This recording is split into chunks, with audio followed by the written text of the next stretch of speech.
on se retrouve aujourd'hui pour une vidéo tag YouTube sans langue de bois. J'ai trouvé ça rigolo sur la vidéo de la chaîne Mathilde Mava et du coup je me suis dit tiens, pour les vacances ça serait sympa. Allez, on y va. Donc je n'ai pas réfléchi aux questions, j'y vais en total impro, voilà, tranquillou. Alors, depuis combien de temps es-tu sur YouTube? Eh ben, écoutez, j'ai pas compté, mais il me semble, si je me trompe pas, que ça fera 3 ans au mois de fin décembre, pour Noël, à peu près. Penses-tu que YouTube a changé? Peut-être. J'ai commencé à regarder YouTube, pour vous dire, moi j'étais pas dans les premières, j'ai regardé... quand mon petit dernier avait été né, c'est là que j'ai regardé l'ordinateur et puis j'avais cherché un tuto make-up, je crois. Alors qu'avant je regardais des blogs et c'est là que j'ai découvert mon blog de fille d'ailleurs et que je suis devenue accro. En fait, c'est là que je suis devenue accro, donc ça fait 9 ans. Il me semble qu'à l'époque, ça donnait autant envie qu'aujourd'hui d'acheter les produits. Cependant, ce que je remarquais, c'est qu'à l'époque, je me réjouissais beaucoup de suivre des femmes de mon âge. Donc à l'époque, j'étais forcément un petit peu plus jeune, mais j'avais la trentaine. Et je me souviens que c'était plus cool Raoul, elles filmaient devant leur table de jardin, avec une copine, avec une cousine, elles parlaient de leurs achats, mais c'était beaucoup moins élaboré. C'était beaucoup moins américanisé, entre guillemets, si vous voyez ce que je veux dire. Je trouve que tout est un peu trop parfait. Alors, je dis pas que j'aime pas quand c'est super bien conçu, etc. Mais franchement, moi, la fille qui a un bon son, qui a une bonne caméra et qui est pas trop bête et voilà, qui a un contenu intéressant, bah moi, qu'elle soit sur son canapé ou qu'elle me fasse des constructions de vidéos super léchées qui ont mis 8 heures à se faire. Moi, c'est pas forcément ce que je regarde. Après, j'apprécie bien les Get Ready With Me et ça, je sais très bien que ça prend un temps infini à faire. Donc ça, c'est souvent les pros qui font ça. Parce que celles qui sont pas pros et qui font ça, bah, je leur tire mon chapeau d'investir autant de temps là-dedans pour que les gens ils zappent au bout de 10 minutes. Mais c'est ça la réalité quand même de YouTube, hein. Nous, on voit un petit peu le temps que passent les gens sur les vidéos. Tout le monde ne regarde pas jusqu'au bout. Et je dirais que c'était plus simple, c'était plus convivial et un peu moins apprêté. Tout le monde n'est pas passé par là. Par exemple, je trouve que mon blog de fille est resté vraiment fidèle à elle-même. Je trouve qu'elle s'est embellie avec le temps, mais je veux dire, son décor n'a pas changé, etc. Il y a d'autres chaînes, donc des filles qui ont disparu complètement de la circulation. Je pense que aussi c'est la vie de famille, la vie professionnelle, ça demande quand même du temps. Et je pense qu'au bout d'un moment, il y a certaines femmes qui se sont rendues compte que elles passaient bien trop de temps derrière leur caméra et qu'elles avaient peut-être d'autres loisirs qui leur prendraient moins de temps, voilà, qu'elles auraient plus de temps pour chez elles. Donc c'est en ça, je trouve que YouTube a changé, sinon je dépensais autant pour YouTube à l'époque qu'aujourd'hui, même plus, puisque là j'ai vraiment pris ma prise de conscience qu'il fallait arrêter d'acheter à tort et à travers parce qu'on nous montre quelque chose à la télé. Parce que moi je regarde YouTube sur ma télé en fait, par la PS4. As-tu eu des méchants commentaires? Ça m'est arrivé rarement, donc moins de 10 on va dire.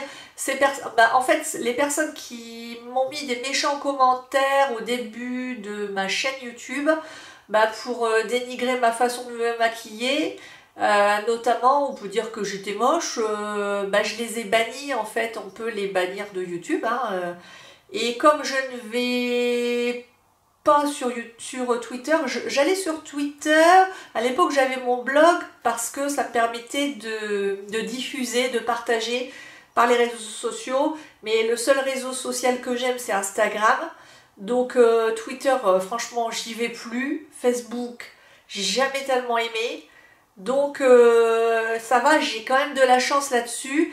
Mais il faut que je vous avoue que dès que ça dérapera, si un jour ça dérape et que ça passe dans les méchants commentaires et tout ça, et qu'il y a du négatif, trop de négatif qui sort de ma chaîne, je l'arrêterai. Donc ça c'est clair, je l'arrêterai. Donc voilà, si oui, quelle a été ta réaction face aux haters? Ben au début ça me prenait au trip parce que moi je suis quelqu'un qui prend vite la négativité des gens et qui je suis vraiment dans la réception à échelle comme ça de ce qu'on peut me dire, etc. Donc je le prenais au centuple.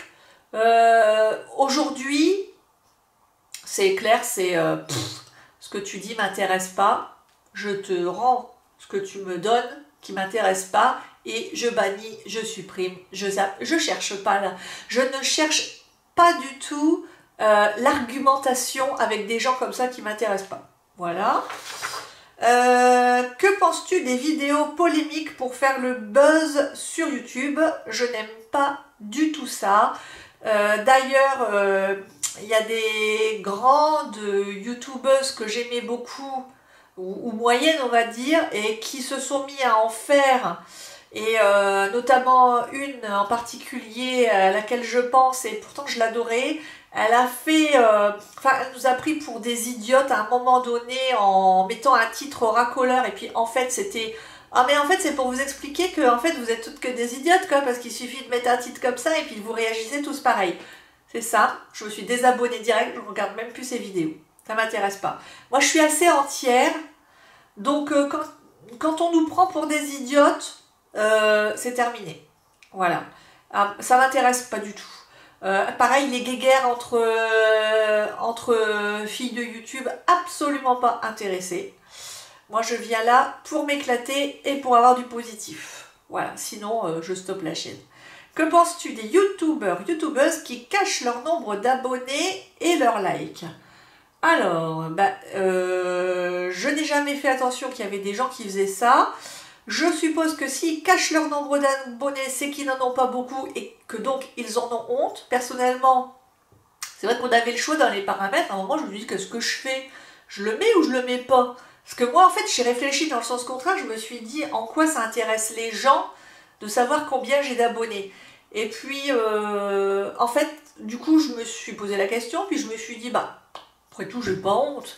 Puis si j'ai 200 abonnés, ben j'ai 200 abonnés, qu'est-ce que ça peut faire? C'est pas pour ça voilà, que ça va changer ma vidéo. Leur like, c'est pareil, j'en ai vraiment... je le regarde même pas, je regarde quasi pas. Enfin, c'est assez anecdotique pour moi le nombre de likes, du fait que j'en ai pas énormément. Je vois qu'il y a des gens qui voient, je regarde plus le nombre de vues. Parce que c'est vrai que quand on fait une vidéo, forcément, on ne la fait pas si on n'a pas envie d'être vu quand même. On a envie d'avoir une interaction avec ses abonnés ou de nouvelles personnes qui viennent, parce que ça c'est super intéressant aussi. Après, je me rends compte que les gens ne likent pas forcément. J'en fais partie, donc je le comprends complètement. Par exemple, moi je regarde sur mon canapé le matin en déjeunant, je regarde sur ma télé. Donc je ne peux pas liker, je ne suis pas sur mon ordinateur.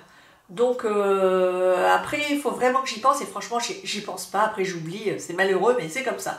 Donc si les gens like pas, je comprends aussi. Serais-tu prêt à acheter des abonnés et des vues? Certainement pas, mon argent sert à bien d'autres choses bien plus prioritaires que ça. J'ai d'autres loisirs dans la vie que de dépenser mes sous à ça. En plus, acheter des abonnés, c'est vraiment renier sa valeur, sa propre valeur, c'est-à-dire que c'est penser je n'ai aucune valeur, donc je suis obligée d'acheter l'amour des gens, l'intérêt des gens, donc certainement pas. Si on n'est pas bon, c'est qu'on n'est pas bon, quoi, tout simplement. Hein. Que penses-tu des youtubeuses qui désactivent leurs commentaires sous leurs vidéos? Donc j'en connais... comme mon blog de filles, bon, qui est très très connu, je la prends en exemple, mais c'est pas, voilà, c'est pas juste. Parce que c'est un exemple qui me vient à la tête, c'est celle que je connais et qui désactive ses commentaires, mais elle a tout à fait raison, elle a bien raison, parce que comme ça lui permet de faire vivre son blog. Et le blog, c'est très important, Et du coup, si on a envie de commenter, ben, on va sur son blog et elle a bien raison. Après, oui, je pense aussi à une youtubeuse beauté qui a désactivé ses commentaires sous ses vidéos et dans ce cas-là, il n'y a aucune interaction. Donc cette fille-là, j'ai dû regarder quelques vidéos qui pourtant étaient intéressantes, mais comme on ne pouvait pas commenter, bah, je me suis dit, et qu'elle refusait donc les commentaires, bah, je me suis dit à quoi bon. Donc bah, j'ai cessé de la regarder. Penses-tu qu'il y a beaucoup de youtubeurs, youtubeuses hypocrites ou profiteurs? Bah écoutez, c'est comme dans la vie, de toute façon, ça c'est un peu la question bisounours, parce que je vais vous dire, et vous en êtes de toute façon consciente, hein, on est toutes bien pareilles, on pense tous pareil. La vie, les gens dans la vie, vous les croisez dans la rue, en voiture, quand vous avez des idiots au volant, ou à la caisse du supermarché, ou n'importe où, bah, c'est les mêmes qu'il y a derrière YouTube, sauf qu'en plus il y a le côté comment je pourrais dire psychologique qui fait qu'il y a certainement quelque chose qui fait que les gens ont envie de se mettre derrière la caméra quand même. Il y a un petit truc, c'est un peu aimez-moi quand même, il y a un petit quelque chose de ça. Donc les gens qui ont déjà des soucis dans la vie, parce que quand on est hypocrite ou profiteur, c'est qu'on a des choses à régler, bah ça va pas s'arranger derrière la caméra, donc forcément il y en a. Ça se voit. Bon, alors là, est-ce qu'on parle des histoires de placement de produits et de partenariat? Parce que je vois qu'il y a une question après qui en parle. Forcément, mais bah moi j'en suis revenue de ça parce que vous savez très bien qu'un youtubeur qui a 1 million ou 5 millions d'abonnés, il a forcément des comptes à rendre à ses clients. Ses clients, c'est pas les gens qui regardent les vidéos, hein. Ses clients, c'est les entreprises, c'est les marques, etc. Ils ont décidé d'en vivre. Je trouve ça complètement normal qu'il y ait une contrepartie entre le client et le prestataire de service, donc le youtubeur. Forcément, quand on regarde une vidéo comme ça, forcément, faut être un peu naïf pour croire qu'il n'y a pas un contrat. Voilà. Donc après, moi, j'en prends et j'en laisse, parce qu'il n'y a pas que forcément que du contrat. Ces gens-là, au départ, ils ont fait ça par passion. Au départ, donc ils avaient la fibre au début. Pardon. Ensuite, il y a eu... ils en ont fait un métier. Très bien pour eux, et tant mieux pour eux, et c'est super, parce que s'ils le font, c'est qu'ils ont un talent. Maintenant, la loi impose que on indique qu'il y a un sponsor derrière ou pas. Donc, logiquement, on est tous avertis, à nous de nous faire notre propre opinion. On n'est pas des moutons non plus. À nous d'utiliser un peu notre cervelle, et puis de ne pas toujours dire « Ah, si j'ai acheté ça, c'est de sa faute, elle me l'a fait acheter. » Non, personne t'oblige à acheter. Si tu achètes, c'est que tu ne sais pas résister et que tu as une pulsion qui te fait acheter alors que tu en as plein tes tiroirs. Y a-t-il selon toi des youtubeurs, youtubeuses qui ont pris le melon? Bah certainement, hein. Comme il y a des gens dans la vie qui grimpent des échelons au niveau professionnel et puis qui prennent le melon, on en connaît tous, hein. Et en plus, bah, là, il y a le risque de se prendre pour la petite vedette du jour, quoi. Donc oui, certainement, il y en a. Après, non, j'en connais pas. J'en connais pas parce que je suis... quoique si, je pense à une youtubeuse américaine que je suivais, que j'aimais beaucoup. Pour moi, c'est pas qu'elle a pris le melon, c'est qu'elle a changé. C'est-à-dire qu'elle est devenue un peu... elle regarde ses abonnés de très haut maintenant. Mais bon, c'est son bins, et puis moi je la regarde quasi plus. Donc voilà, ça m'empêche pas de vivre. Que penses-tu des abonne-toi et je rends? J'ai horreur de ça. On ne me donne pas d'ordre, j'ai horreur de ça. Généralement, si je suis bien lunée, je supprime pas le commentaire, puis sinon il est direct supprimé. Que penses-tu des youtubeuses qui font très souvent des partenariats ou placements de produits? Ils ont bien raison si leur passion c'est YouTube et qu'ils ont l'intention d'en faire leur métier. Je leur souhaite le meilleur. Après, on sait très bien, on a tous des exemples de youtubeuses qui font ça très bien et de façon très honnête et qui demandent à tester leurs produits avant et qui donnent un avis réel. Après, faut pas non plus que ça soit trop voyant. Par exemple, moi j'ai dans la tête une youtubeuse que j'aime beaucoup et qui un jour a fait une routine du matin entière avec une marque que j'aime bien, hein, mais que je n'ai jamais vue chez elle auparavant. Bah c'est simple, hein, j'ai regardé 3 minutes et j'ai zappé, voilà. Ça m'intéresse pas.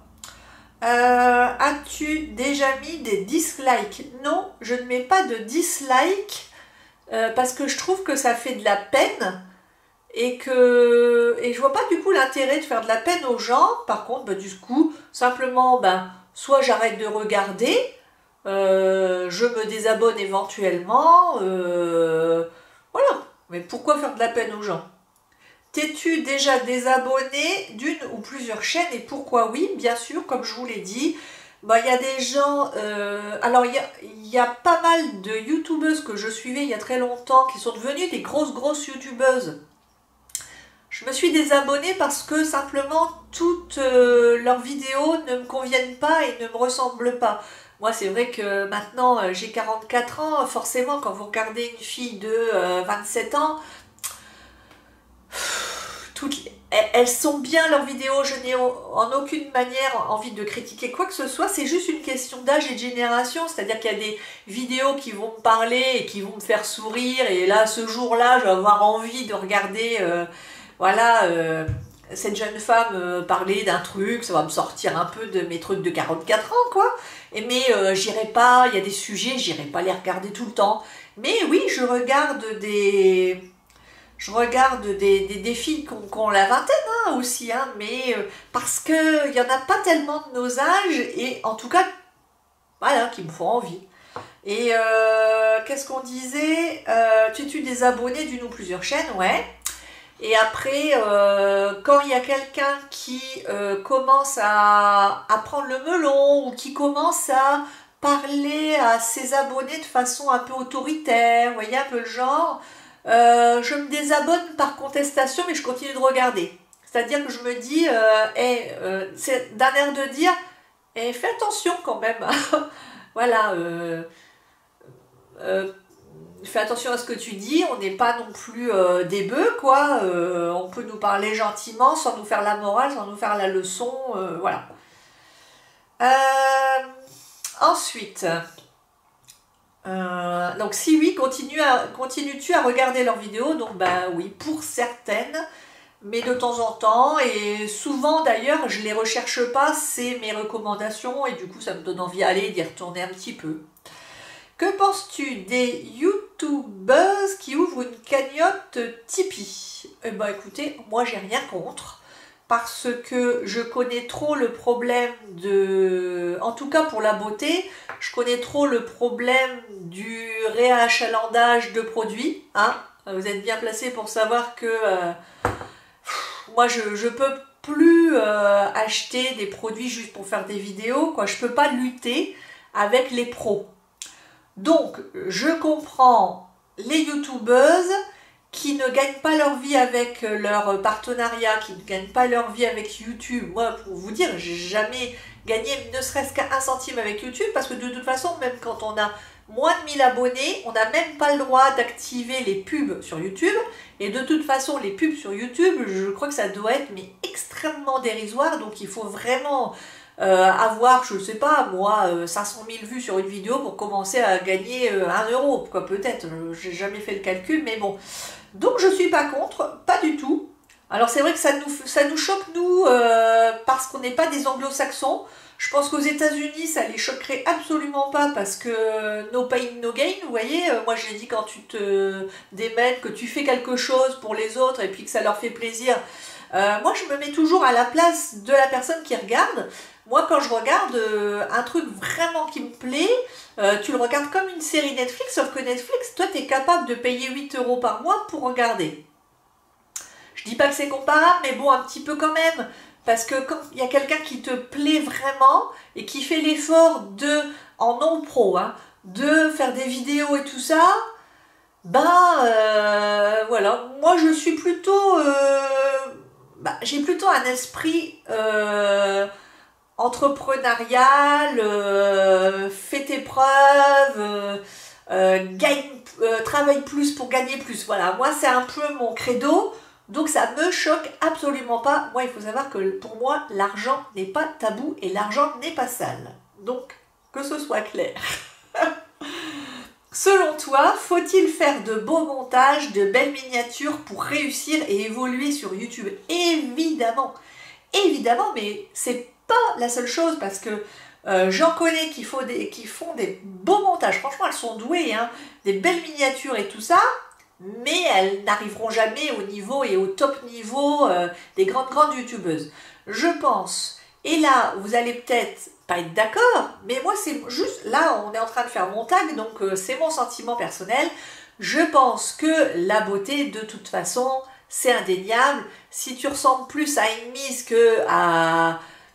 si tu ressembles plus à Miss France qu'à Miss fermière du coin, sans dévaloriser personne, hein, c'est sûr que tu vas mieux réussir. La fille qui est belle, qui est super apprêtée, qui a des beaux cheveux magnifiques, qui arrive à se faire des brushings d'enfer, qui sait se maquiller de façon superbe, qui n'a pas de rides, et qui est mince, et que... Ben non, mais bon, il y a des stéréotypes, mais c'est vrai, c'est dans la vie de toute façon. Vous savez très bien que, même au niveau professionnel... Ah, c'est Monsieur Linette qui me téléphonait. Oui, alors on disait, faut-il de beaux montages, belles miniatures pour réussir à évoluer sur YouTube? Et puis je vous parlais du physique, mais oui, mais de toute façon, moi, je pense que le physique et la niaque, c'est ce qui fait qu'on réussit ou pas sur YouTube. Donc, de toute façon, ouais, puis il y a le talent, quoi. Puis, et aussi, je pense... habiter Paris, ça doit quand même aider. Pour rencontrer notamment les marques, pouvoir aller aux événements, rencontrer les marques et se faire du coup un réseau. Pas de réseau, pas de réussite sur YouTube, je pense. Alors après, c'est vrai qu'il y a des youtubeuses qui ont hyper réussi, qui habitaient des grandes villes hors Paris, mais des grandes villes quand même, hein. Donc voilà, après, je pense qu'il faut, de toute façon, il n'y a pas de secret, comme dans la vie, pour réussir sur YouTube, il faut s'en donner la peine. Moi, par exemple, c'est sûr que j'en fais pas ma priorité numéro 1, donc j'ai déjà reçu des propositions pour aller sur Paris à des trucs, rencontrer des marques. Évidemment, c'était pas des marques qui m'intéressaient, donc j'allais pas prendre une journée de congé pour y aller. En plus, c'est le soir, donc quand vous avez des enfants, donc... Il faut être joli. Il faut avoir moins de 30 ans quand on démarre. Il faut savoir se maquiller un minimum. Il faut être dans une grande ville, je pense. Si possible, Paris. Et voilà. Et puis avoir du bagou, bien s'exprimer. Moi, je pense que c'est ça. Quel conseil peux-tu donner à une personne qui souhaite devenir youtubeuse ? Je dirais, écoute, fais ça si tu veux, mais n'en attends pas non plus trop. C'est-à-dire, fais ça pour te faire plaisir. Si ça te donne la pêche, voilà, comme moi, de faire des vidéos et puis de pouvoir répondre à tes abonnés parce que c'est un besoin que tu as, de partager, ouais. Mais voilà, il ne faut pas chercher plus que ça, hein. Que penses-tu des chaînes enfants? Moi, clairement, je suis contre. Voilà. Je pense qu'il y a assez de prédateurs partout sans autoriser l'exposition de nos enfants. Que penses-tu des vidéos coup de gueule? J'ai horreur de ça. Je les regarde pas. Pour moi, c'est du négatif pur. Je n'en veux pas chez moi. Et je vois pas l'intérêt. En plus, après, ça Enfin, c'est une graine pour semer la discorde, pour engranger des commentaires. Alors, je dis pas qu'il y a longtemps, j'en ai pas regardé parce que j'étais curieuse, comme tout le monde. Ah, un titre accrocheur. Oh là là. Mais, alors là, je regarderai la vidéo coup de gueule, mais vraiment de quelques youtubeuses, mais triées sur le volet, moins de 5 doigts sur la main.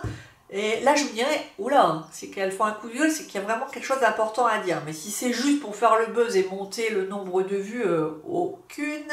Je trouve que ça fait cours de récréation de collège. Voilà, après, c'est mon avis, et c'est sûrement parce que j'ai dépassé les 40 ans. Hein. En as-tu fait sur ta chaîne? J'en ai pas le souvenir. Je crois pas, les filles. Je crois pas que j'ai eu l'occasion d'avoir ça, puis j'aime pas trop, je crois pas. Sur YouTube, as-tu créé de vraies relations amicales avec d'autres youtubeuses ou abonnés? Alors, avec d'autres youtubeuses, non, j'ai pas de relation amicale. J'ai aucune youtubeuse amie. Abonnée, j'ai des relations. Alors, je sais pas si on peut parler d'amitié parce qu'on ne s'est pas rencontrés dans la vie. Donc, moi, je pars du principe qu'on ne connaît pas vraiment les gens tant qu'on ne les a pas vus et qu'on n'a pas passé plus de temps que ça avec la personne. Mais j'imagine que je pourrais être amie avec plusieurs de mes abonnés qui se reconnaîtront parce que on se parle régulièrement sur Insta Direct. Et ça, j'aime bien Instagram parce que ça permet justement aux abonnés et aux youtubeurs de se parler facilement. Et donc, j'ai une amie blogueuse avec qui on échange régulièrement. Après, vous voyez, on va pas s'appeler tous les 15 jours. Hein.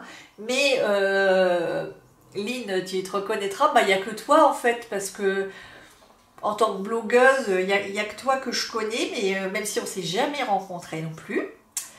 Mais non, j'ai pas de relation amicale avec les youtubeuses. Et par contre, j'ai des super échanges avec des abonnés que j'ai l'impression vraiment de bien connaître maintenant et que j'aimerais beaucoup rencontrer dans la vie, en fait. C'est ça. Ben, voilà, et le tag est terminé. Bon, vous n'aurez pas appris des choses délirantes sur moi ni sur YouTube grâce à ça. C'est des points de vue. Voilà, moi le bilan de YouTube, c'est que c'est plutôt pépère pour moi. Ça va faire 3 ans. La première année, j'espérais vraiment décoller et voilà. Et puis je me suis rendu compte que c'était pas un truc pour moi en fait, que il fallait que ma chaîne reste à cette taille-là, que finalement ça me convenait bien. Au début, je voulais en faire trop, je voulais passer trop de temps, faire 2 vidéos par semaine. Finalement, ça a fini par me dégoûter parce que ça prenait trop de temps. Aujourd'hui, voilà, mon YouTube, c'est vraiment, c'est ma tasse de thé, voilà. C'est ma tasse de thé, c'est-à-dire que je suis vraiment contente de temps en temps de prendre un après-midi pour faire, 2 vidéos que j'enchaîne parce que ça prend du temps, il faut installer le matériel, machin. Et ce que je préfère vraiment, c'est le moment où j'ai des notifications sur mon téléphone et je commence à avoir des commentaires. C'est ça que je préfère en fait. J'adore lire ce que vous avez ressenti lors de cette vidéo. Et en plus, quand il y a des vidéos qui vous parlent particulièrement, je suis vraiment contente. Après... oui, j'aimerais bien gagner un peu de sous avec ma chaîne pour pouvoir acheter des produits parce que là, c'est vrai que je suis frustrée de ce côté-là. Mais écoutez, mais si ça doit pas se faire, c'est que ça doit pas se faire. Et du coup, moi, je prends ça comme ça. J'ai pas que ça dans la vie, donc je me dis si je dois baisser le rythme de ma chaîne, je la baisserai. Voilà, mais c'est tout. Mais je suis très contente. Je m'en lasse pas. Il y a peut-être eu un moment où je m'en lassais parce que j'étais trop fatiguée, en fait, c'est ça. Puis j'avais l'impression de toujours montrer la même chose, que les make-up, les make-up, les make-up, ça commençait à me saouler au bout d'un moment, surtout comme vous voyez, moi je fais que des trucs nude. Donc je vais pas un jour vous faire un truc vert, un autre jour un truc bleu. Si encore je recevais un rouge à lèvres Givenchy tout par jour et puis un dur le lendemain, c'est sûr que je ferai des vidéos où je vous dirais ah regardez là j'en suis tombée amoureuse machin, voilà. Mais c'est pas le cas. Donc du coup, des fois je me mets tellement à votre place que je me dis j'ai pas envie de les ennuyer avec une vidéo qui sera pas intéressante. Donc c'est plutôt ça qui m'embête sur ma chaîne YouTube. Mais sinon, toujours extrêmement contente de faire cette chaîne. Maintenant, j'ai décidé d'ajouter un peu de lifestyle, un peu de maison, un peu de lecture, un peu de bien-être. Je pense que ça nous fera tous du bien, y compris moi. Hein. Et parce que je pense que faire une chaîne YouTube, c'est aussi une thérapie. Hein. Ça m'a permis vraiment de prendre encore plus confiance en moi. De me rendre compte que j'étais pas du tout nulle, que je pouvais aussi y arriver, et même après 40 ans. Donc pour moi, il y a que du positif. Et puis en plus, bon, je me fais pas embêter pourvu que ça dure. Bon, hein voilà, tant que j'ai des commentaires super sympas et tout, et ça se passera encore longtemps, j'imagine. Bon, écoutez les filles, je vous fais de gros bisous. À bientôt.